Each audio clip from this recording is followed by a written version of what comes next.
First up was from Old Hunter, who was asking, what are your opinions on Portugal's decriminalization? Right. So, about decriminalization, let me just kind of elaborate on this a little bit. Portugal decriminalized all drugs recently, or the vast majority of drugs. So, the question is, how do I feel about decriminalizing all drugs? That includes like coke, heroin, everything. Like really hard drugs, like Schedule 1 substances. So, if you're caught with this stuff, if you're just driving your car, you get pulled over, the cop searches you and finds it, they just let you go. That's basically it. And I don't know if they keep it or not. They probably do keep it. At any rate, how do I feel about that? How do I feel about cops not jailing people for this?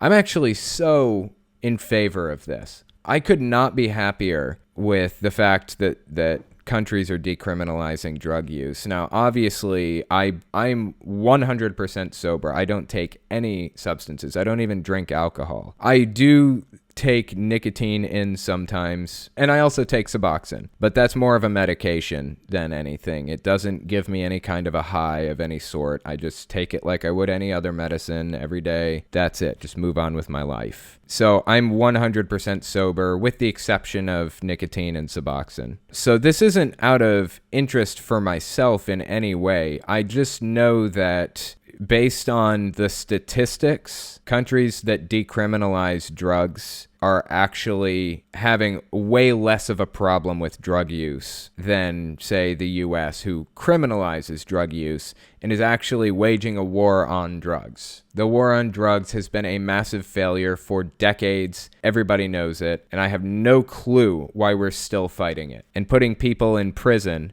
for the rest of their life for having weed. These people were separated from their families, their children, their jobs, their friends, everything. Their children are orphans because they got caught with some weed.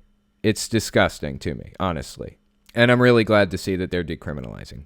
I hope that more countries follow suit. I can't say the same for the US. I don't expect it to work. I don't expect them to decriminalize anytime soon. But some cities in my area have done some things recently, like needle exchange programs, because there's a city in my state of West Virginia that was on CNN fairly recently. It was in the past year or two. It was even on John Oliver's show.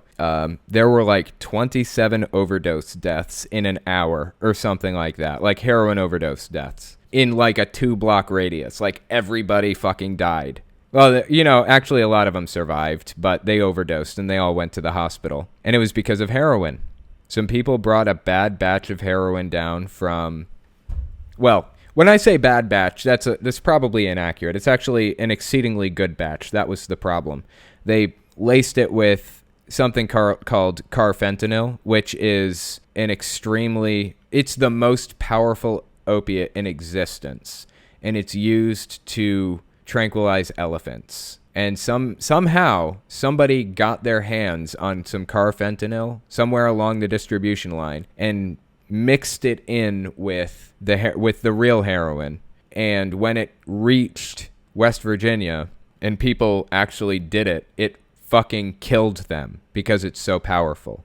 There's some law enforcement in Colombia and other places where some of this stuff is shipping out, and if the law enforcement there finds certain types of drugs like heroin, they have to go full hazard suit with it, because in the off chance it's laced with carfentanil, if they just breathe in the air near the substance, they will die.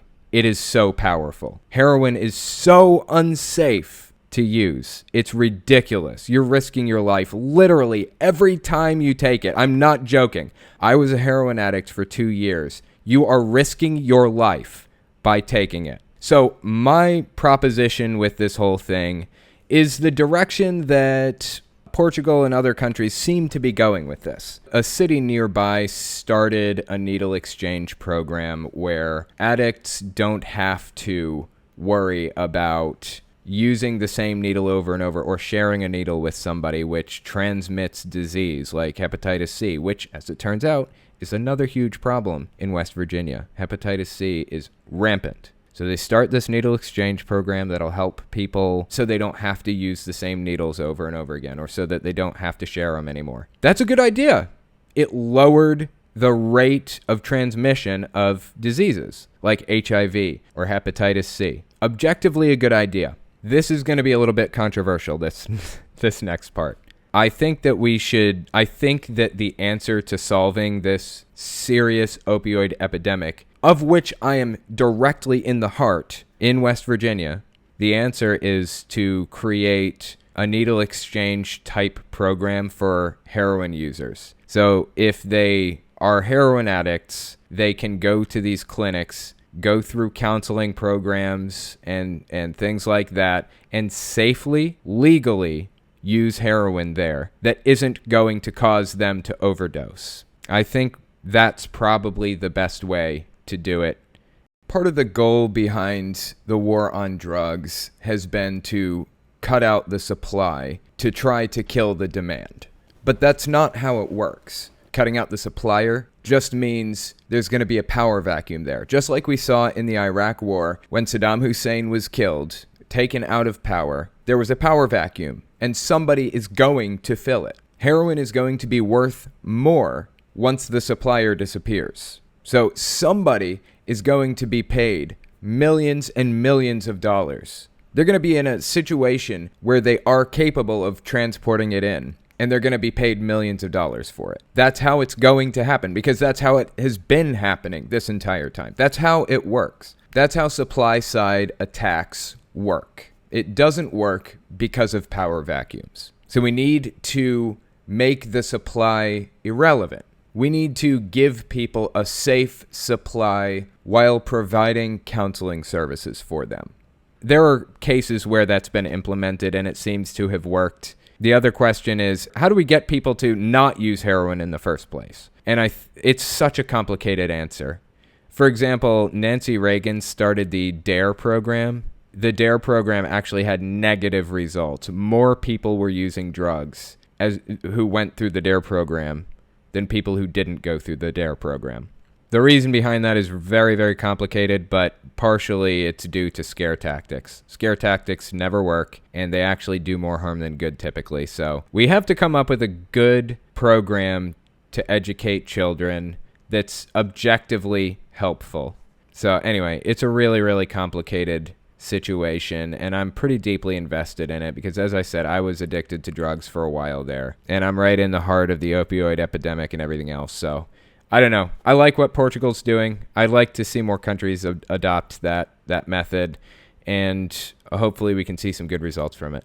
If you like what I do and you want to make sure I can continue to do it, you can support me in a few ways. First, you can support me on Patreon. That's probably the best way. But if you want to get something back for your support, you can check out my Teespring. I'm trying to make a shirt design for every cult I've covered. I haven't gotten every one, but I'm working on it. So check it out and see if your cult is up there. Second, you can support me by checking out my game shop. I sell controller, cartridge, and game box stands for every system from the original Nintendo and Sega Game Gear to the Xbox One and Nintendo Switch. So give that a look too. And finally, if you want to support me in some way other than monetarily, you can check out my other YouTube channels. I have a retro game channel where I answer questions like, why does Shy Guy have a mask? And why are CRT TVs the best way to play retro games? I also have the podcast where I talk about stuff I don't feel I can say on a monetized channel. And finally, I have my main channel where I talk about cults. I wish I didn't have to worry about dancing around subjects carefully in the first place, but I chose to do this as a full-time job. So unfortunately, I rely on YouTube's AdSense and on the support of patrons to continue doing the work I do. Anyways, check me out in all those places if you haven't already. Thanks for listening, guys.